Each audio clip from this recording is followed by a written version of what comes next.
Subscribe करिए हमारे channel target UP TET CTET को और बेल आइकन को दबाइए।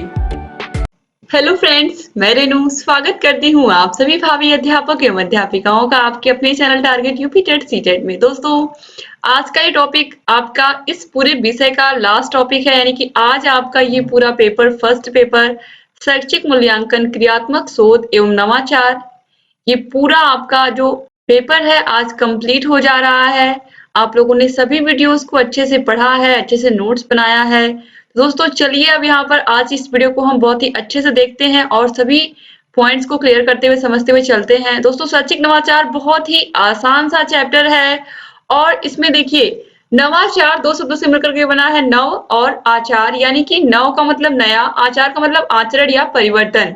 ठीक है, यानी कि आचरण तो वही है, लेकिन उसमें हमने क्या किया है, एक नया परिवर्तन कर दिया है और वह परिवर्तन कितना हमारे काम आ रहा है और कितनी नई चीजें बच्चे उससे सीख पा रहे हैं, क्या क्या परिवर्तन हो रहा है और इसका यह परिवर्तन कितना दिखाई दे रहा है जमीनी स्तर पर, इन सभी के विषय में हम यहाँ पर पढ़ेंगे। और दोस्तों, जैसे कि आप लोगों को पता है कि हर दिन बच्चा स्कूल जाता है, फिर पढ़ाई करता है, फिर चला आता है।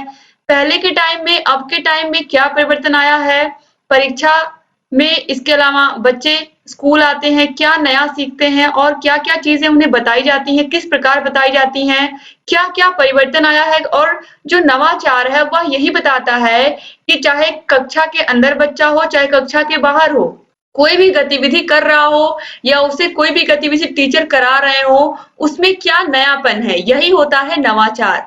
जैसे कि पहले बच्चे स्कूल आते थे, एक ही प्रार्थना करते थे और वही प्रार्थना करके फिर वह क्लास में चले जाते थे। लेकिन अब अगर हम नवाचार की बात करें तो नवाचार क्या है, आज के समय में बच्चे जब स्कूल आएंगे तो स्कूल आएंगे, उसके बाद उन्हें हर दिन एक नई प्रार्थना करनी है। सोमवार को जो प्रार्थना उन्होंने की है वो वह मंगलवार को नहीं करेंगे, बल्कि मंगलवार को उन्हें दूसरी प्रार्थना मिलेगी। इसके बाद बुधवार को, बृहस्पतिवार को, इस तरीके से पूरा जो हफ्ते का है पूरा शेड्यूल, उसमें अलग अलग प्रार्थना बच्चे करेंगे। प्रार्थना के बाद बच्चे न्यूज़पेपर रीडिंग, यानी कि आज के मुख्य समाचार, ये नवाचार के तौर पर टीचर करवा सकते हैं बच्चों से।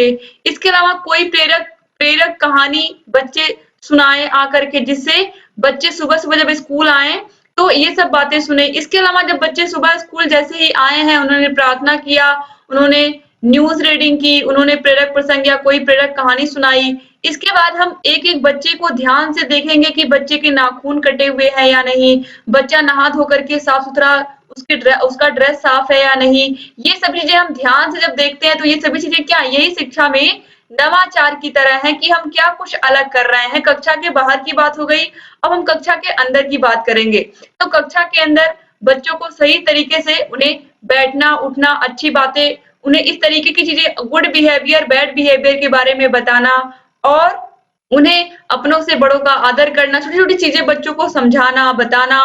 और इसके अलावा बच्चों को जो आप कहानियां सुनाते हैं या बच्चों को आप जो चीजें बताते हैं, उनमें बच्चों के अंदर कुछ नवीनता है। जो आप बता रहे हैं, जो चीजें आप बच्चों को सिखा रहे हैं, कुछ नवीनता। जैसे कि अगर आप कविता कोई कह रहे हैं तो कोई कविता आप पढ़ रहे हैं तो सिर्फ उसको पढ़िए मत, उसको गा करके, उसको एक तरीके से सुर और लय में जब आप गा करके बच्चों को सुनाएंगे तो बच्चे उसको उसी सुर में और उसी लय और ताल में वो याद कर लेंगे। तो इस तरीके से आपको बच्चों को पढ़ाना है। तो आपको समझ में आ गया होगा कि शिक्षा में नवाचार क्या होता है।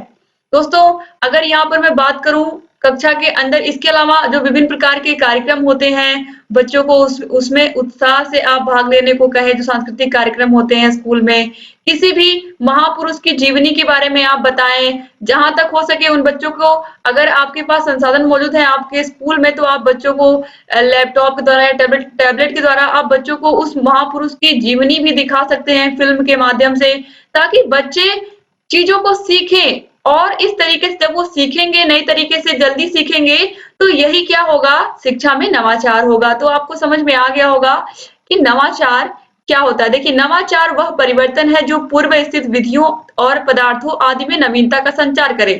चीजें तो पहले भी वही थी, वही स्कूल था, बच्चे भी आते थे, बच्चे पढ़ते थे, लेकिन आज के समय में क्या हो रहा है, वही बच्चे स्कूल आते हैं लेकिन वह कुछ नया और नए तरीके से सीख करके जाते हैं। जैसे कि स्कूल में सूचना पट्ट होता है, सूचना पट्ट पर एक प्रेरक वाक्य लिख दिया जाए, इसके अलावा एक ऐसा शब्द जो बिल्कुल नया हो, जो बच्चे ना जानते हो, उस शब्द को लिख करके उसकी मीनिंग बता दी जाए वहां पर। छोटी-छोटी चीजें जो हैं, यही शिक्षा में नवाचार लाती हैं। अब देखिए, इनोवेट का मतलब है टू इंट्रोड्यूस, नोवेल्टाइज, इसके अलावा टू मेक चेंजेस। अब देखिए, नवाचार की परिभाषा E.M. रोजर्स के अनुसार नवाचार वह विचार है जिसकी प्रतीति व्यक्ति नवीन विचारों के रूप में करे। H.G. बार्नेट के शब्दों में नवाचार एक विचार है, व्यवहार है अथवा पदार्थ है जो नवीन है और वर्तमान स्वरूप से गुणात्मक दृष्टि से भिन्न है। इसके बाद है M.B. माइलेकस के अनुसार नवाचार एक ऐसा नवीन और विशेष परिवर्तन है जो समझ-बूझकर किया गया है। उद्देश्य प्राप्ति की दृष्टि से यह परिवर्तन और विधियों की अपेक्षा अधिक प्रभावकारी समझा जाता है। यानी कि समय के अनुसार चीजों को क्या होता है, परिवर्तित होना पड़ता है। समय के अकॉर्डिंग ही आज क्या हो रहा है, आज धीरे-धीरे स्कूलों में सुविधाएं बढ़ रही हैं। बच्चे लैपटॉप की मदद से, कंप्यूटर की मदद से चीजों को सीख रहे हैं। तो कहीं न कहीं जब समाज आगे बढ़ रहा है तो उसी के अनुसार शिक्षा में भी नवीनता लाना, शिक्षा में भी परिवर्तन लाना बहुत ज़रूरी हो गया है। इसी को देखते हुए हम यहाँ पर नवाचार टॉपिक को पढ़ रहे हैं। अब देखिए, नवाचार की विशेषताएं क्या-क्या हैं। तो नवाचार का संबंध नवीन तकनीकी एवं नवीन ज्ञान से होता है, जिसका प्रयोग शिक्षक द्वारा शिक्षण प्रक्रिया में किया जाता है। जैसा कि मैंने बताया कि शिक्षक अलग-अलग विधियों का प्रयोग करते हैं, अपने ज्ञान का प्रयोग करके बच्चों को कुछ नई-नई चीजें सिखाते हैं। तो यही होता है शैक्षिक नवाचार। शैक्षिक नवाचारों में क्रियाशीलता एवं प्रायोगिकता की प्रवृत्ति विद्यमान होती है, यानी कि किसी भी चीज को हम करके दिखाते हैं, बच्चों को प्रयोग करके दिखाते हैं शैक्षिक नवाचार के अंतर्गत। शैक्षिक नवाचार का संबंध प्रमुख रूप से शिक्षण अधिगम प्रक्रिया को प्रभावी एवं रुचिपूर्ण बनाने से है। जो सबसे अधिक ध्यान आकर्षित किया गया है, वह यही आकर्षित किया गया है बच्चों का, कि बच्चे जिस विषय में रुचि है केवल उसी विषय को नहीं, बल्कि जिसमें रुचि नहीं है उसमें भी उनकी रुचि जागृत हो और बच्चे हर एक विषय को बहुत ही मन से पढ़े। इसीलिए स्कूल में लर्निंग कॉर्नर होता है। अच्छे से उसको वहां पर आपको ऐसी-ऐसी किताबें भी बच्चों को पढ़ने को मिलती है जिसमें ढेर सारी कहानियां होती हैं, प्रेरक प्रसंग वाली। इसके अलावा चुटकुले होते हैं और भी जो चीजें बच्चों को पसंद आती हैं, मैगजीन, इस तरीके की चीजें भी बच्चों के लिए मिलती हैं।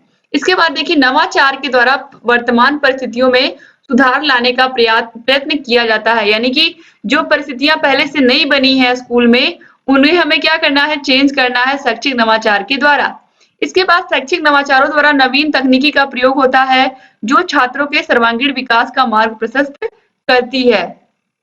यानी कि शैक्षिक नवाचारों के द्वारा नवीन तकनीकी का प्रयोग होता है। नवीन तकनीकी का मतलब कि शिक्षण, अलग-अलग शिक्षण विधियों का प्रयोग होता है।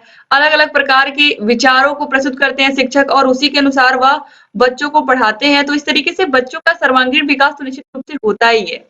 अब देखिए, नवाचार का क्या महत्व है। तो दोस्तों, नवाचार के महत्व में अगर मैं बात करूं, देखिए देश में हो रहे राजनीतिक, आर्थिक, सामाजिक एवं सांस्कृतिक परिवर्तन के कारण शिक्षा के क्षेत्र में अनेक परिवर्तन हुए हैं। अनेक परिवर्तन का मतलब दोस्तों, कि जब देश विकास कर रहा है तो उसी के अकॉर्डिंग शिक्षा का भी क्या हो रहा है, विकास हो रहा है। अलग-अलग चीजें, स्कूलों में सुविधाएं बढ़ रही हैं, टीचर्स बढ़ रहे हैं। इसके अलावा आप लोगों को हर तरीके से सक्षम बनाया जा रहा है। टीचर्स को भी ट्रेनिंग दी जा रही है कि कैसे बच्चों को आप इनोवेटिव तरीके से पढ़ाएं, आप नवाचार लाएं कुछ स्कूलों में। तो इस तरीके से शिक्षा में भी धीरे-धीरे क्या हो रहा है, नवाचार का महत्व बढ़ रहा है। इसके अलावा विद्यालय के लर्निंग कॉर्नर, दीवार, समाचार, पुस्तकालय, बाल अखबार प्रकाशन आदि के लिए नवाचार आवश्यक है। दोस्तों, यहाँ पर बताया गया कि स्कूल में एक लर्निंग कॉर्नर होता है जहाँ पर ढेर सारी पुस्तकें होती हैं, पुस्तकालय की तरह होता है। वहां पर बच्चे जाते हैं, अपनी मनपसंद पुस्तकें पढ़ते हैं। इसके अलावा दीवार समाचार, यानी कि दीवारों पर रोज के समाचार जो आते हैं उसमें जो मुख्य पार्ट होते हैं या जो हमारे राज्य से संबंधित समाचार होते हैं, मुख्य समाचार जो हमारे देश के लिए बहुत महत्वपूर्ण होते हैं, उनको हमें क्या करना चाहिए, उन्हें हमें चिपका देना चाहिए एक कोने में, जहां पर बच्चे आसानी से उसको देख करके याद रख सके कि देश में हमारे क्या हो रहा है, प्रदेश में हमारे क्या हो रहा है। इसके अलावा पुस्तकालय की व्यवस्था स्कूल में होनी चाहिए, वह लर्निंग कॉर्नर के अंतर्गत आ सकता है। इसके अलावा बाल अखबार प्रकाशन, ये भी चीजें हम स्कूल में कर सकते हैं, ये भी नवाचार के अंतर्गत ही आएगा।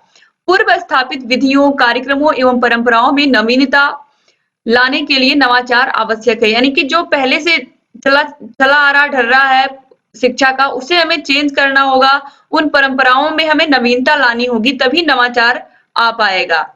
देखिए, इसके बाद नवाचार के द्वारा छात्र और शिक्षक के मध्य की दूरी कम की जा सकती है।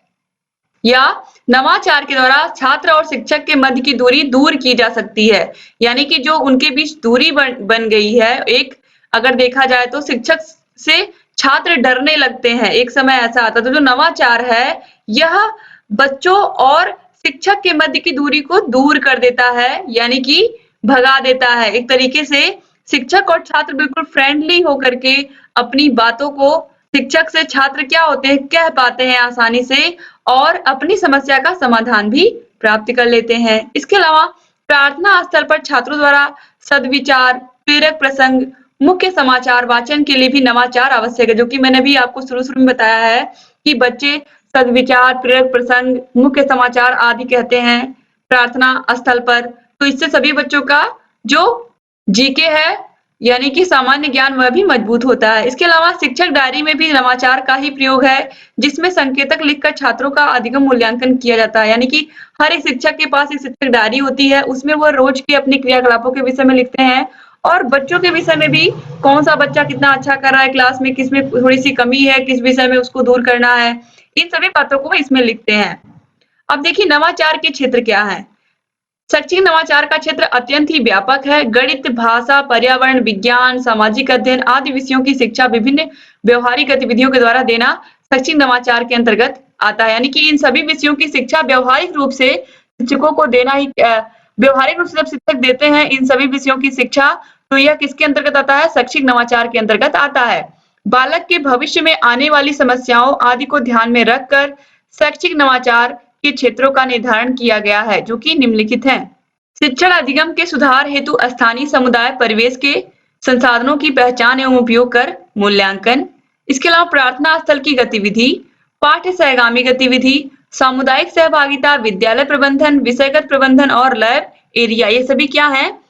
नवाचार के क्षेत्र है। दोस्तों नवाचार के क्षेत्रों की बात अगर यहाँ पर हो रही है तो केवल और केवल स्कूल में केवल प्रधानाध्यापक ही नवाचार नहीं अकेले कर पाएंगे, जब तक सारे शिक्षक मिलकर के जितने भी सहायक अध्यापक है सभी उनका साथ दें। इसके अलावा ग्राम प्रधान, जो भी ग्राम के प्रतिनिधि हो, वो सभी मिल करके स्कूल में जो छोटी मोटी समस्याएं हैं उनको दूर करें। स्कूल में फर्नीचर की व्यवस्था करें, स्कूल के फर्श पर टाइल्स की व्यवस्था करें सब लोग मिल करके। और ग्राम प्रबंध समिति या फिर ग्राम शिक्षा समिति जो होती है वो इसीलिए होती है कि स्कूल को और बेहतर बनाया जाए। अगर स्कूल में रनिंग वाटर की व्यवस्था नहीं है, रनिंग वाटर की व्यवस्था की जाए, अलग अलग बालक बालिका शौचालय की व्यवस्था की जाए। इसके अलावा पीने के शुद्ध पानी की व्यवस्था, जहां तक हो सके स्कूल में हर एक सुविधा को करना जिससे कि जो नवाचार है वह आसान हो सके। इसके बाद दोस्तों अगला क्वेश्चन यहाँ पर देखिए, एक क्वेश्चन है, आप ध्यान से देखिएगा। नवाचार एक विचार है, व्यवहार है अथवा वस्तु है जो नवीन है तथा वर्तमान स्वरूप से गुणात्मक दृष्टि से भिन्न है। यह कथन किसका है? एच.एस. भोला का, एच.जी. बार्नोट का, गुड तथा हॉट का या क्रॉनबेक का? तो राइट आंसर यहाँ पर है दोस्तों ऑप्शन एच.जी. बार्नोट का। ठीक है, तो इस तरीके से यहाँ पर ये पूरा पेपर आपका समाप्त होता है। तो उम्मीद करती हूँ कि आप लोगों ने सभी चैप्टर्स को बहुत ही अच्छे से पढ़ा होगा और यहाँ पर पूरा मैंने 110 नोट्स के माध्यम से आपको आज का पूरा फर्स्ट पेपर आपका कंप्लीट करा दिया। दोस्तों उम्मीद करती हूँ कि ये वीडियो आपको पसंद आया होगा। वीडियोस कैसे लग रहे हैं आप लोग कमेंट करके मुझे बताया करिए। और यहाँ आपको आई बटन पर क्लिक करके आपको आपके first paper, second paper, Hindi, SST, maths सभी के वीडियोस मिल जाएंगे। डिस्क्रिप्शन बॉक्स और कमेंट बॉक्स में भी आपको सभी वीडियोस मिल जाएंगे। दोस्तों आप लोग टेलीग्राम चैनल से जरूर जुड़िए। टेलीग्राम चैनल पर जुड़ने पर आपको बहुत सारे फायदे होते हैं और वीडियोस भी समय से मिलती हैं। दोस्तों उम्मीद करती हूँ कि ये वीडियोस आपको पसंद आ रहे होंगे जो मैं आप लोगों के लिए बना रही हूँ। और दोस्तों अगर अभी तक आपने चैनल को सब्सक्राइब नहीं किया तो प्लीज सब्सक्राइब कर दीजिए, क्योंकि हमारा एक ही उद्देश्य है, आप में से हर एक बच्चा शिक्षक बने और हर एक बच्चा अपने सपने को साकार करे। इसके लिए हम आपको UP TET, super TET, CTET सबकी प्रिपरेशन करवाएंगे और आपकी तैयारी को बेहतर बनाएंगे ताकि हर एक बच्चा अपनी मंजिल को प्राप्त कर सके, हर एक बच्चा अपने लक्ष्य तक पहुंच सके। आप में से हर एक प्रशिक्षु इसीलिए डीएलएड कर रहे हैं ताकि वह प्राइमरी के शिक्षक बन सके। और दोस्तों हम आपको हर तरीके से गाइड करेंगे आपको आपके लक्ष्य तक पहुंचने के लिए। दोस्तों अगर अभी तक आपने ज्वाइन बटन को अगर अभी तक आपने हमारे चैनल को ज्वाइन नहीं किया तो प्लीज ज्वाइन कर लीजिए। अगर आप चैनल को हमारे ज्वाइन करते हैं तो ज्वाइन करने के बाद आपको इसकी पेपर की ये जो आपका फर्स्ट पेपर है इसका पूरा पीडीएफ हम आपको देंगे और भी सभी विषयों के पीडीएफ आपको ज्वाइन बटन पर क्लिक करने के बाद हम देंगे। तो प्लीज आप चैनल को ज्वाइन करिए और सभी विषयों के आपको पीडीएफ, हैंड रिटन पीडीएफ जो मैंने बनाया है वो आपको मिलेगा। तो प्लीज आप लोग अधिक से अधिक लोग चैनल को ज्वाइन करिए और आप हमसे बात भी कर सकते हैं ज्वाइन करने के बाद चैनल को, और अपनी समस्याओं को भी हमसे डायरेक्टली बता सकते हैं। तो उम्मीद करती हूँ आप चैनल से ऐसे ही बने रहेंगे और सभी वीडियोस को देखते रहेंगे और जहाँ कहीं भी कोई भी समस्या है हमसे बताते रहेंगे। एक बार फिर से आप सभी भाई बहनों का बहुत बहुत शुक्रिया दोस्तों।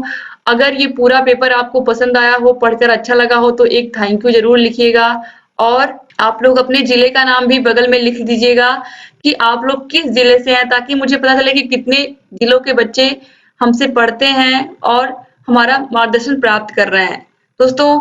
और आपको जहाँ कहीं भी कोई भी समस्या है हमसे पूछते रहिए, आपकी सभी समस्याओं का समाधान target UP TET CTET channel पर मिलेगा और लगातार आगे भी मिलता रहेगा। बस आप चैनल से ऐसे ही बने रहिए और अपने सभी वीडियोस को शेयर भी करते रहिए अपने कॉलेज के ग्रुप में, व्हाट्सएप ग्रुप में, फेसबुक ग्रुप में, जहां पर भी आपको लगे इस वीडियो की जरूरत है वहां पर प्लीज वीडियो को शेयर करना मत भूलिए। उम्मीद करती हूँ आप चैनल से ऐसे ही बने रहेंगे और लगातार वीडियोस को देखते रहेंगे। एक बार फिर से आप सभी भाई बहनों का बहुत बहुत शुक्रिया। मिलते हैं नेक्स्ट वीडियो में, तब तक अपना ख्याल रखिएगा, अपने परिवार का ख्याल रखिएगा और ऐसे चैनल से बने रहिएगा। जय हिंद दोस्तों।